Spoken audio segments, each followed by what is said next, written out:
ಈ ದಿನ ಕಲಬುರಗಿ ನಗರ ಪೊಲೀಸ್ನ RG ನಗರ police ಸ್ಟೇಷನ್ನ inspector ಮತ್ತು ಅವರ ತಂಡ ACP ಸೌತ್ ಅವರ ಮಾರ್ಗದರ್ಶನದಲ್ಲಿ ಒಂದು ಒಳ್ಳೆಯ ಕೆಲಸವನ್ನು ಮಾಡಿದ್ದಾರೆ. ಅದು ಬೇಸಿಕಲಿ ಏನಂತಂದರೆ, ಒಂದು ಇಂಟರ್ಸ್ಟೇಟ್ ಜಾಬ್ ಫ್ರಾಡ್ನಲ್ಲಿ ತೊಡಗಿರುವ ಆರೋಪಿಗಳನ್ನು ಬಂಧಿಸುವಲ್ಲಿ ಯಶಸ್ವಿಯಾಗಿದ್ದಾರೆ. ಇದು ಕಾರ್ಯಾಚರಣೆ ಮೂಲತಃ ಯಾವ ರೀತಿ ಆಯಿತು ಅಂತಂದರೆ, ಒಂದು ರ್ಯಾಂಡಮ್ ಫೋನ್ ಕಾಲ್ನಿಂದ ಸ್ಥಳೀಯರಿಗೆ ಒಂದು ತಂಡ ಸಂಪರ್ಕ ಮಾಡ್ತಾರೆ. ಸಂಪರ್ಕ ಮಾಡಿದಾಗ ಅವರು ಹೇಳೋದೇನಂತಂದರೆ, ತಮಗೇನಾದರೂ ಕೆಲಸ ಬೇಕಾಗಿದೆ ಅಂತ ಕೇಳ್ತಾರೆ. ಇಲ್ಲ ಅಂತಂದಾಗ ನಮ್ಮ ವೃತ್ತಿ ಇರೋದೇನಂತಂದರೆ, ಬೇರೆ ಬೇರೆ ಇಲಾಖೆಗಳಲ್ಲಿ ರಾಜ್ಯಗಳದಿರ್ಬೋದು ಅಥವಾ ಕೇಂದ್ರ ಸರ್ಕಾರದ ಕೆಲವು ಹುದ್ದೆಗಳಲ್ಲಿ ಕೆಲಸ ಕೊಡಿಸ್ತೀವಿ. ಪ್ರತಿ ಕೆಲಸಕ್ಕೆ 5 ರಿಂದ 10 ಲಕ್ಷ ನಾವು ಚಾರ್ಜ್ ಮಾಡ್ತೀವಿ. ಅಂಥದ್ದು ಯಾರಾದರೂ ಗ್ರಾಹಕರು ಅಥವಾ ಉದ್ಯೋಗ ಆಕಾಂಕ್ಷಿಗಳಿದ್ದರೆ ನಮ್ಮ ಗಮನಕ್ಕೆ ತೊಗೊಂಬನ್ನಿ.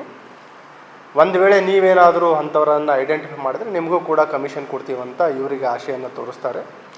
ಅದರಲ್ಲಿ ಇನ್ನೊಂದಷ್ಟು ಏನಾಗುತ್ತೆ ಅಂತಂದರೆ, ಕೆಲವು ಮುಂದುವರೆದಾಗ ಈಗೇನು ನೀಟ್ ಎಕ್ಸಾಮ್ ನಡೀತಾ ಇದೆ, ಅದರಲ್ಲೂ ಕೂಡ ಮೆಡಿಕಲ್ ಶೀಟ್ಸ್ಗಳು, ಒಂದು ವೇಳೆ ನೀಟಲ್ಲಿ ಎಕ್ಸಾಮಲ್ಲಿ ಪಾಸ್ ಆಗಿಲ್ಲ ಅಂತಂದರೆ ಪೇಮೆಂಟ್ ಶೀಟಲ್ಲಿನೂ ಕೂಡ ನಿಮಗೆ ಅರೇಂಜ್ ಮಾಡ್ತೀವಂತ ಇವರಿಗೆ ಆಶೆಯನ್ನು ತೋರಿಸ್ತಾರೆ. ಅದಕ್ಕೂ ಕೂಡ ಹೆವಿ ಅಮೌಂಟ್ನ ಒಂದು ಡಿಮ್ಯಾಂಡ್ ಇಟ್ಟಿರ್ತಾರೆ. ನಿಯರ್ಲಿ 40 to 60 lakh ಅಷ್ಟು ಡಿಮ್ಯಾಂಡನ್ನು ಇಟ್ಟಿರ್ತಾರೆ. ಆವಾಗ ನಮ್ಮ ಸ್ಥಳೀಯ ಪೊಲೀಸರಿಗೆ ಇವರು ಒಂದು ಟಿಪ್ ಆಫ್ ಮಾಡ್ತಾರೆ. ಲೋಕಲ್ ಪೊಲೀಸ್ ಮತ್ತು ಯಾರಿಗೆ ಸಂಪರ್ಕ ಮಾಡಿದರೆ ಅವರೆಲ್ಲ ಸೇರಿಕೊಂಡು ಇಲ್ಲಿ ಆಕಾಂಕ್ಷಿಗಳು ಇದ್ದಾರೆ ಅಂತ ಹೇಳಿ ಇವ್ರಿಗೆ ಕರ್ಸ್ಕೊತೀವಿ. ಕರ್ಸ್ಕೊಂಡ ನಂತರ ಇಲ್ಲಿ ನಮ್ಮ ಅಪರಾಧ ತಂಡದ ಸಿಬ್ಬಂದಿಯವರು, ಕ್ರೈಮ್ ಟೀಮ್ ಸಿಬ್ಬಂದಿಯವರು ಏನು ಒಂದು ಪ್ರಾಸ್ಪೆಕ್ಟಿವ್ ವಿದ್ಯಾರ್ಥಿಗಳ ಉದ್ಯೋಗಾಕಾಂಕ್ಷಿಗಳ ಪೇರೆಂಟ್ಸ್ ಥರ ಅವರಿಗೆ ಸಂಪರ್ಕ ಮಾಡ್ತಾರೆ.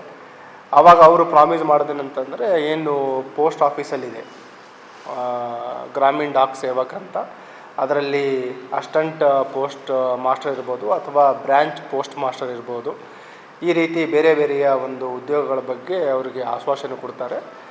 ಮತ್ತು ಒಂದು ವೇಳೆ ನಿಮಗೇನೇ ಸಂಪರ್ಕ ಬೇಕಾದರೆ ಇಲ್ಲಿ ಸ್ಥಳೀಯರೇನಿದ್ದಾರೆ ಅವ್ರ ಮುಖಾಂತರ ನೀವು ಸಂದಾಯ ಮಾಡಬೇಕು ಅಂತ. ಅವ್ರ ಆಬ್ಜೆಕ್ಟಿವ್ ಇರೋದೇ ಮೋಸ ಮಾಡುವಂಥದ್ದು. ಮತ್ತು ಅದಲ್ಲದೆ ಇವರು ಬೇರೆ ಬೇರೆ ಕಡೆ ಏನು ಮಾಡ್ತಾರೆ, ಡೆಲ್ಲಿ ಪೊಲೀಸಲ್ಲಿ ಕೆಲಸ ಕೊಡಿಸ್ತೀವಿ, ರೈಲ್ವೆ ಇಲಾಖೆಯಲ್ಲಿ ನೀವು ಕೆಲಸ ಕೊಡಿಸ್ತೀವಿ ಅಂತಲೂ ಕೂಡ ಹೇಳಿದ್ದಾರೆ. ಮತ್ತು ನಾವು ಇವರ ಒಂದು ಜಾಲವನ್ನು ಬೆನ್ನತ್ತಿದಾಗ ಮೂಲತಃ ಇವರು ಬಿಹಾರ್ ಕಡೆಯವರಿದ್ದಾರೆ. ಪ್ರಸ್ತುತ ವಾಸ ಮಾಡ್ತಾ ಇರೋದು ಡೆಲ್ಲಿ ಔಟ್ಸ್ಕರ್ಟ್ಸ್ ನೋಯ್ಡಾದಲ್ಲಿ ಇದ್ಕೊಂಡು ಇವರು ಈ ರೀತಿ ಯಾರು ಜಾಬ್ಗಳನ್ನು ಹುಡುಕ್ತಾ ಇದ್ದಾರೆ ಅಂಥವರಿಗೆ ಈ ಮೊಬೈಲ್ಗಳ ಮುಖಾಂತರ, ಫೇಸ್ಬುಕ್ ಮತ್ತು ಸೋಷಿಯಲ್ ಮೀಡಿಯಾ ಚಾನೆಲ್ಗಳ ಮುಖಾಂತರ ಸಂಪರ್ಕ ಮಾಡಿ ಹಣವನ್ನು ಅವ್ರ ಹತ್ರ ಕಿತ್ಕೊಂಡು ಅಲ್ಲಿಂದ ಸಂಪರ್ಕವನ್ನು ಕಡಿದುಕೊಳ್ಳುವಂಥದ್ದು ಮಾಡ್ತಾ ಇರೋದು. ಈಗ ಇವರ ಪರಿಶೀಲನೆಯಿಂದ ನಮಗೆ ಸುಮಾರು ಕೆಲವು ಏನು ಆಕಾಂಕ್ಷಿಗಳಿದ್ದಾರೆ ಅವರ ಕೆಲವು ಅಪ್ಲಿಕೇಶನ್ಸ್ಗಳನ್ನು ಸಿಕ್ಕಿದೆ ನಮ್ಮ ಹತ್ರ. ಈಗ ಮತ್ತು ಕೆಲವು ಫೇಕ್ ಇದನ್ನು ಕೊಟ್ಟಿದ್ದಾರೆ, ಯಾವುದು ಜಾಬ್ ಆಫರ್ ಲೆಟ್ರನ್ನು ಕೊಟ್ಟಿದ್ದಾರೆ, ಅಪಾಯಿಂಟ್ಮೆಂಟ್ ಲೆಟ್ರು. ಇದರಲ್ಲಿ ಒಂದು ಕ್ಯಾಂಡಿಡೇಟಿಗೆ ಇಲ್ಲಿ ನಾವು ನೋಡಿದರೆ ಸರ್ವತ್ರ ಶಿಕ್ಷಾ ಸಮಿತಿ ಅಂತ, ಇದರಲ್ಲಿ ರೀಜ್ನಲ್ ಪ್ರಾಜೆಕ್ಟ್ ಕಂಟ್ರೋಲರ್ ಆಫೀಸರ್ ಅಂತ ಅಪಾಯಿಂಟ್ಮೆಂಟ್ ಲೆಟ್ರ್ ಇಶ್ಯೂ ಮಾಡಿದ್ದಾರೆ. ಇದರಲ್ಲಿ ಡಿಜಿಟಲ್ ಸೈನ್ ಇದೆ. ಬೇಸಿಕಲಿ ಪ್ರೈಮರ್ಲಿ ಇದರಲ್ಲೂ ಏನು ಸುಮಾರು ವ್ಯತ್ಯಾಸಗಳಿದ್ದಾವೆ. ಸೊ ಇದನ್ನು ಕೂಡ ಫೇಕ್ ಇದೆ. ಅದಕ್ಕೆ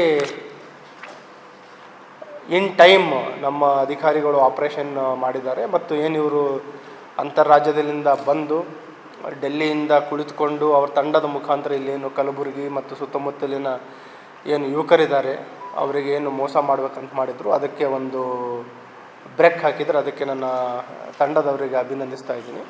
ಮತ್ತು ಎಲ್ಲ ಜನರಲ್ಲಿ ಮತ್ತು ಸಾರ್ವಜನಿಕರಲ್ಲಿ ವಿನಂತಿ ಏನಂತಂದರೆ, there is no shortcut to success. ಯಾವುದೇ ಒಂದು ಸಫಲತೆ ಕಾಣಬೇಕಾದ್ರೆ ಅದಕ್ಕೆ ಯಾವುದೂ ಶಾರ್ಟ್ಕಟ್ ಇಲ್ಲ. ಮತ್ತು ಈಗೆಲ್ಲ ರೀತಿ ಏನು ಮೋಸ ಮಾಡೋ ಜಾಲಗಳಿದ್ದಾವೆ. ಈ ಕಳೆದ ಸುಮಾರು ವರ್ಷಗಳಿಂದನೂ ನೋಡಿದ್ದೀವಿ. 4-5 ವರ್ಷಗಳ ಹಿಂದೆನೂ ಕೂಡ ರೈಲ್ವೆ ಇಲಾಖೆಯಲ್ಲಿ ಕೆಲಸ ಕೊಡ್ತೀವಂತ ಹೇಳಿದ್ದು, ಫೇಕ್ ಅಪಾಯಿಂಟ್ಮೆಂಟ್ ಲೆಟ್ರ್ ಕೊಟ್ಟಿರುವಂಥದ್ದು, ಮತ್ತು ಆ ಟೈಮಲ್ಲಿ ಕೆಲವು ಫೇಕ್ ಟ್ರೈನಿಂಗ್ಗಳನ್ನು ಕೂಡ ಕೊಟ್ಟಿದ್ದಾರೆ. ಅಪಾಯಿಂಟ್ಮೆಂಟ್ ಲೆಟರ್ ಅಷ್ಟೇ ಅಲ್ಲದೆ ಕೆಲವು ಒರಿಸ್ಸಾ ಮತ್ತು ಇತರೆ ರಾಜ್ಯಗಳಿಗೆ ಏನು ಫೇಕ್ ಅಪಾಯಿಂಟ್ಮೆಂಟ್ ಲೆಟರ್ ಅಂತಾರೋ ಅಲ್ಲಿ ಫೇಕ್ ಟ್ರೈನಿಂಗ್ ಕ್ಯಾಂಪ್ಗಳನ್ನು ಕೂಡ ಮಾಡಿದರು. ಸೊ ಅದಕ್ಕೆ ಹೇಳ್ತಾ ಇರೋದು, ಇಂಥವು ಯಾವುದೇ ತಮ್ಮ ಗಮನಕ್ಕೆ ಬಂದರೆ ಅನುಮಾನ ಬಂದ ತಕ್ಷಣ ಸ್ಥಳೀಯ ಪೊಲೀಸರಿಗೆ ತಿಳಿಸಿ. ಇದರಿಂದ ನೀವು ಸೇಫ್ ಆಗ್ತೀರಿ ಮತ್ತು ಇವ್ರಲಿಂದ ಬೇರೆಯವರು ಕೂಡ ಏನು ವಂಚನೆ ಆಗಲಿಕ್ಕೆ ಸಾಧ್ಯ ಇದೆ ಅದನ್ನು ಕೂಡ ನಾವು ತಡೆಗಟ್ಟಲಿಕ್ಕೆ ಸಾಧ್ಯ ಆಗುತ್ತೆ. ಮತ್ತು ಯಾವುದೇ ರೀತಿಯ ಒಂದು ಈ ರೀತಿ ಜಾಲಗಳಿದ್ದಾವೆ, ಅಪಾಯಿಂಟ್ಮೆಂಟ್ ಲೆಟರ್ಸ್ ಕೊಡುವಂಥದ್ದಿರ್ಬೋದು ಅಥವಾ ಅಪ್ಲಿಕೇಶನ್ ಫಾರ್ಮ್ಗಳ ಡೀಟೇಲ್ಸ್ ಶೇರ್ ಮಾಡುವಂಥದ್ದು, ಕ್ರೆಡಿಬಿಲಿಟಿಯನ್ನು ತಾವು ಚೆಕ್ ಮಾಡ್ಬೋದು. ಪ್ರತಿಯೊಂದು ಈಗ ರೆಕ್ರೂಟ್ಮೆಂಟ್ ಪ್ರೊಸೆಸ್ ಇದೆಯಾ ಇಲ್ಲ ಅಂತಾದರೂ ವೆರಿಫೈ ಮಾಡ್ಕೋಬೇಕು. ಈಗ ಬೇಸಿಕಲಿ ಇವರು ಕೆಲವು ಫಾರ್ಮ್ಗಳನ್ನು ತಂದಿದ್ದಾರೆ. ಈಗ ಉದಾಹರಣೆ, ಈಗ ಗ್ರಾಮೀಣ್ ಡಾಕ್ ಸೇವಕ್ ಅಂತ ಆಲ್ರೆಡಿ ರೆಕ್ರೂಟ್ಮೆಂಟ್ ಪ್ರೊಸೆಸ್ ಮುಗಿದೋಗಿದೆ. ಆದರೂ ಕೂಡ ಅವ್ರ ಅಪ್ಲಿಕೇಶನ್ಗಳನ್ನು ಇವರು ಸೋಷಿಯಲ್ ಮೀಡಿಯಾ ಮುಖಾಂತರ ಹರಡಿಸ್ತಾ ಇದ್ದಾರೆ. ಸೊ ಇದರ ಮುಖಾಂತರ ಏನು ಹೇಳ್ತಾ ಇದ್ದೀವಿ ಅಂತಂದರೆ, ಅಟ್ಲೀಸ್ಟ್ ಆ ರೆಕ್ರೂಟ್ಮೆಂಟ್ ಪ್ರೊಸೆಸ್ಸಲ್ಲಿ ಇದೆಯಾ ಇಲ್ಲ ಚೆಕ್ ಮಾಡಿ ಮತ್ತು ಇವರು ಕ್ರೆಡಿಬಿಲಿಟಿನೂ ಚೆಕ್ ಮಾಡಿ. ಇದು ಯಾವುದೇ ಇದಕ್ಕೆ ಇಂಥವಕ್ಕೆ ಬಲಿಯಾಗಬೇಡಿ. ಮತ್ತು ಏನು ಹಾರ್ಡ್ ಆ್ಯಂಡ್ ಮನಿ ಇದೆ, ದುಡ್ಡು ಪೇರೆಂಟ್ಸ್ ಏನು ಹಾರ್ಡ್ ಆ್ಯಂಡ್ ಕಷ್ಟಪಟ್ಟು ಸಂಪಾದಿಸಿರೋ ದುಡ್ಡಿದೆ ಅದನ್ನು ಈ ರೀತಿ ಜಾಲಗಳಿಗೆ ಕಳ್ಕೊಳ್ಬೇಡಿ ಅಂತ ಹೇಳ್ತಾ ಇದ್ದೀನಿ.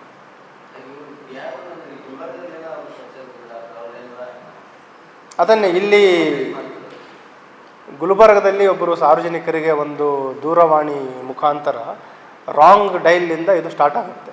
ಅವರು ಯಾವುದೇ ಒಂದು ಬಿಸ್ನೆಸ್ಗೋಸ್ಕರ ಕರೆ ಮಾಡೋಕ್ಕಾಗಿರುತ್ತೆ. ಕರೆ ಮಾಡಿದಾಗ ಅದು ಇವರಿಗೆ ಹೋಗಿರುತ್ತೆ. ಸೊ ಅವಾಗ ಹೋದಾಗ ಅವರು ಕಂಟಿನ್ಯೂಸ್ ಆಗಿ ಇವ್ರಿಗೆ ಫಾಲೋ ಮಾಡ್ತಾರೆ.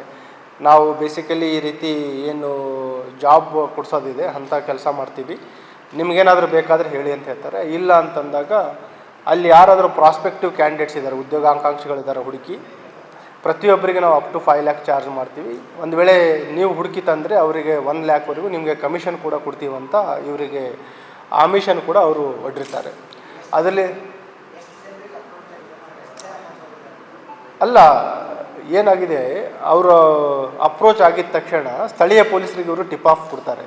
ಆವಾಗ ಸ್ಥಳೀಯ ಪೊಲೀಸರ ಜೊತೆ ಜಂಟಿ ಕಾರ್ಯಾಚರಣೆ ಮಾಡಿ ಇವರು ಆರೋಪಿಗಳನ್ನು ಹಿಡಿದಿರುವಂಥದ್ದು. ಯಾರೂ ಕೂಡ ಇದರಲ್ಲಿ ಹಣ ಇಲ್ಲಿವರೆಗೆ ಕಳ್ಕೊಂಡಿಲ್ಲ ಮತ್ತು ಯಾರಿಗೂ ಕೂಡ ನಾವು ಏನು ಆಗಬೇಕಾಗಿತ್ತು ಅದನ್ನು ತಡೆಗಟ್ಟಿದ್ದೀವಿ. ಮತ್ತು ಇಮಿಡಿಯೇಟ್ ನಾನು ಏನು ಹೇಳ್ತಾ ಇದ್ದೀನಿ, ನಮ್ಮ ಪೊಲೀಸರೇ ಡಿಕಾಯ್ ಮಾಡಿ ಅವರ ಮಕ್ಕಳಿಗೆ ನೀಟ್ ಸೀಟ್ ಬೇಕು ಮತ್ತು ಕೆಲವರು ಪೋಸ್ಟಲ್ಲಿ ಕೆಲಸ ಬೇಕು ಅಂತ, ಪೋಸ್ಟ್ ಆಫೀಸಲ್ಲಿ ಕೆಲಸ ಬೇಕು ಅಂತ ಹೇಳಿದಾಗ ಆವಾಗ ಅವರು ಪ್ರಾಮಿಸ್ ಮಾಡ್ತಾರೆ. ಪ್ರಾಮಿಸ್ ಮಾಡಿ ಏನು ಇವರು ಲೋಕಲ್ ಇರ್ತಾರೆ ಅವ್ರ ಮುಖಾಂತರ ನೀವು ಪೇಮೆಂಟ್ ಮಾಡ್ಬೇಕಂತಲೂ ಹೇಳ್ತಾರೆ. ಬೇಸಿಕಲಿ ಅವ್ರ ಮೋಡಸ್ ಆಪರೆಂಡಿ ಇರೋವಂಥದ್ದು ತಪ್ಪಿಸ್ಕೊಂಡು ಹೋಗಲಿಕ್ಕೆ. ಒಂದು ವೇಳೆ ಯಾರೇ ದುಡ್ಡು ಕೊಟ್ಟರೂ ಕೂಡ ಸ್ಥಳೀಯರೇ ಸಿಕ್ಬೀಳಬೇಕು ಮತ್ತು ಇವರು ಏನು ಪ್ರಾಸ್ಪೆಕ್ಟಿವ್ ಆಕಾಂಕ್ಷಿಗಳಿದ್ದಾರೆ ಅವ್ರ ಸಂಪರ್ಕಕ್ಕೆ ಬರಬಾರ್ದಂತ ಜಾಣತನದಿಂದ ಕಾರ್ಯಾಚರಣೆ ಮಾಡುವಂಥದ್ದು. ಇನ್ನೂ ಇಲ್ಲಿ ಯಾರೂ ಇಲ್ಲ. ಕೆಲವು ಪ್ರಾಥಮಿಕ ಮಾಹಿತಿ ಬಂದಿದೆ ಏನಂತಂದರೆ, ಇವರು ಇತರೆ ಪ್ಲೇಸಸ್ಗಳಲ್ಲಿ, ಉದಾಹರಣೆ ಡೆಲ್ಲಿ ಸುತ್ತಮುತ್ತ ಇರ್ಬೋದು, ಪುಣೆಯಲ್ಲಿ ಕೆಲವರು ಮಾಡಿದ್ದಾರೆ ಅಂತ ಹೇಳಿದ್ದಾರೆ, ನಾಸಿಕಲ್ಲಿ ಮಾಡಿದ್ದಾರೆ ಅಂತ ಹೇಳಿದ್ದಾರೆ, ಒರಿಸ್ಸಾದಲ್ಲಿ ಮಾಡಿದ್ದಾರೆ ಅಂತ ಹೇಳಿದ್ದಾರೆ, ಬಿಹಾರದಲ್ಲಿ ಮಾಡಿದ್ದಾರೆ ಅಂತ. ಇವ್ರದ್ದೇ ಕೆಲವು ಇವರು ಏನಿದ್ದಾರೆ ಅಸೋಸಿಯೇಟ್ಸ್ಗಳ ಮುಖಾಂತರ ಮಾಡಿದಾರಂಥ ಮಾಹಿತಿ ಇದೆ. ಬಟ್ ಅದು ಇನ್ನೂ ಕೂಲಂಕಷವಾಗಿ ನಾವು ಪರಿಶೀಲನೆ ಮಾಡಬೇಕಾಗುತ್ತೆ. ಲೋಕಲ್ದು ಯಾವುದೂ ಇಲ್ಲ ಇದರಲ್ಲಿ ಎಲ್ಲ. ಉದಾಹರಣೆ ಬಿಹಾರ್ ಪೊಲೀಸ್ದಿದೆ, ರೈಲ್ವೆ ರೆಕ್ರೂಟ್ಮೆಂಟ್ ಬೋರ್ಡ್ದಿದೆ, ಆಮೇಲೆ ಏನ್ರಿ ಕ್ಯಾಂಡಿಡೇಟ್ಸ್ ಇದ್ದಾರೆ ಅಲ್ಲಿ ಲೋಕಲೈಟ್ಸ್.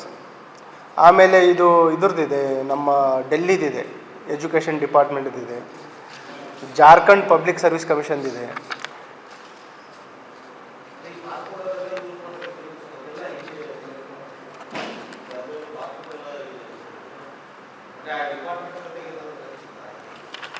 Fake create.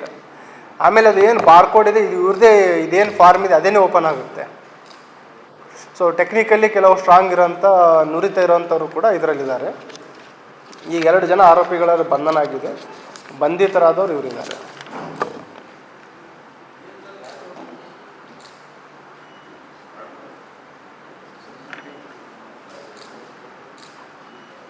ಏನು ಹೇಳಿ.